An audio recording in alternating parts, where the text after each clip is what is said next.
This is Sam and Lena and Maria. They all have different opinions of what real happiness is.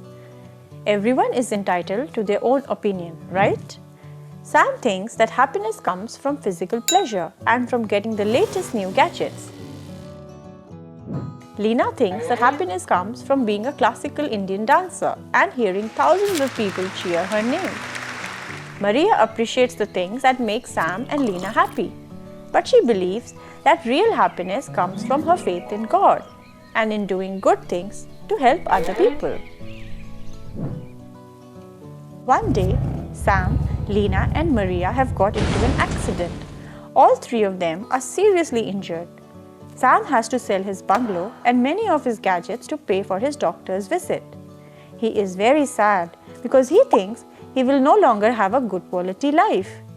Lena can't dance anymore and is replaced by another classical dancer. She thinks her life is over because her successful career is over. Maria has a permanent back and neck pain and often needs help with simple tasks. She isn't happy about the accident, but somehow Maria doesn't seem to be depressed like Sam or in despair like Lena. Apparently, the way we define happiness has a lot to do with the way we understand success and quality of life. It can make a big difference to how we face the challenges in our lives. Have you ever noticed that when people are focused on their own selfish desires, they tend to make decisions about life's greatest tests that they later regret, feel guilty about, or are even ashamed of? But when a person has faith, hope, and love, they usually make decisions with a healthier perspective about what really matters. And they can do things that are really generous, courageous, and even self-sacrificial. Putting the needs of other people ahead of our own needs brings out the best in us. Think about the difficult situation of abortion. Some people say that if an unborn child will come from a very poor family, or will be born with a disability, or will get in the way of her parents' plans for an education or a good job, abortion is the right answer. They say the baby will not have a good quality of life and the parents will not be able to pursue their dreams for a successful life. But doesn't that all depend on how you are defining quality of life and success?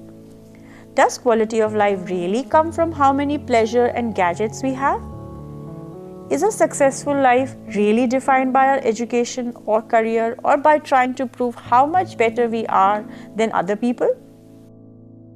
When a baby is killed in an abortion because the parents believe the baby is threatening their success and quality of life, we all lose. We lose the chance to be generous. We lose the opportunity to sacrifice ourselves for a little human being who needs us. We miss out on the happiness that comes from accepting every member of the human family.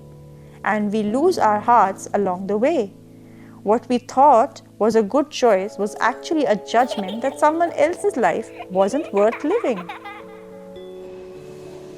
Of course, life is not always easy. Sometimes it can be really difficult. But when was the last time you regretted giving up a part of your life to make a positive difference to someone else who was in need? People who sell abortion tell us that every child should be a wanted child. But what they are really saying is that if someone does not want you, the law should allow that person to kill you? That doesn't sound like the way to happiness. It sounds more like the road to selfishness, regret, and despair. If we really believe that happiness comes from something more than living for ourselves, if we really believe that true happiness is about giving our lives away by serving those around us who are most in need of our love and compassion, then maybe we should reject the voices that are telling us that abortion is our solution and instead believe in something much better.